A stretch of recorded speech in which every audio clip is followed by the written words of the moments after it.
வணக்கங்க. பட்டுக்கோட்டை கருப்பூர் அமுதம் வீட்டு சமையல் இன்றைக்கி என்ன வீடியோனா, பால் அதாவது சீம்பால் போது நம்ம வீட்டு மாடு கன்று போட்டிருக்கு. வீட்டு போட்டது குளிக்காட்டி முதல் பாலை கண்ணூட்டியெல்லாம் ஊட்டி எல்லாம் பண்ணியாச்சு. இப்போ நம்ம இன்றைக்கி இந்த பாலை அப்படியே திரட்டிக்கிட்டு வரும்.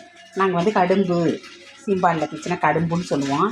நீங்கள்லாம் எப்படி சொல்லுவீங்கன்னு தெரில டவுனில். இதை நம்ம காய்ச்சி உங்கள்கிட்ட காமிக்கிறேன். பால் சட்டி வச்சு நம்ம பாலை வச்சிட்டோம். இது சூடு ஏறினவுனா தான் உங்களுக்கு அப்படியே திரட்டிக்கிட்டு இப்படி வரும். பார்ப்போம்.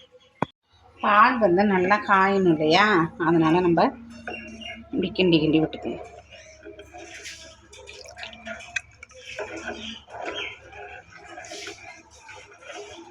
இந்த பாலில் ரொம்ப சத்துக்கள் இருக்குங்க. அதாவது தாய்ப்பால் குழந்தைங்களுக்கு கொடுப்போம் இல்லையா, அதோட சத்து இந்த முதல் பாலில் இருக்குன்னு சொல்லுவாங்க. அதனால் ரொம்ப உடம்புக்கு நல்லது.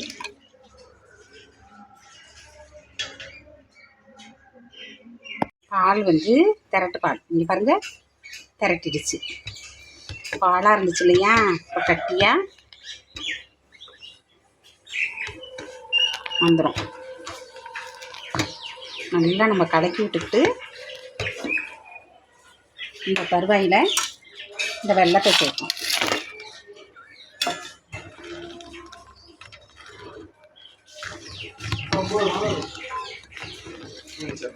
இனிப்பாக இருந்தால் தான் நல்லாயிருக்கும்.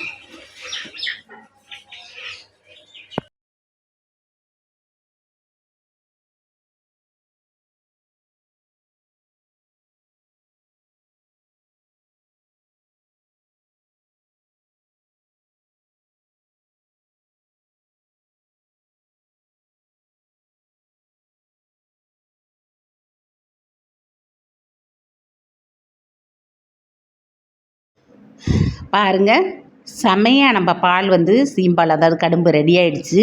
திரட்டு பால் மாதிரி திரட்டிக்கிட்டு இருக்குது பாருங்கள். நான் பார்த்திங்கன்னா சின்ன வயசில் எங்கள் வீட்டில் எருமை மாடு இருந்துச்சுங்க. 2 மாடு இருந்துச்சு.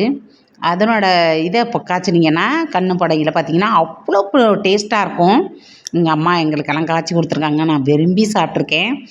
இது பசும்பாடு நம்ம வீட்டில். ஆனால் அதனோட பால் தான் இது இதுவும் நல்லா டேஸ்ட்டாக தான் இருக்கும்.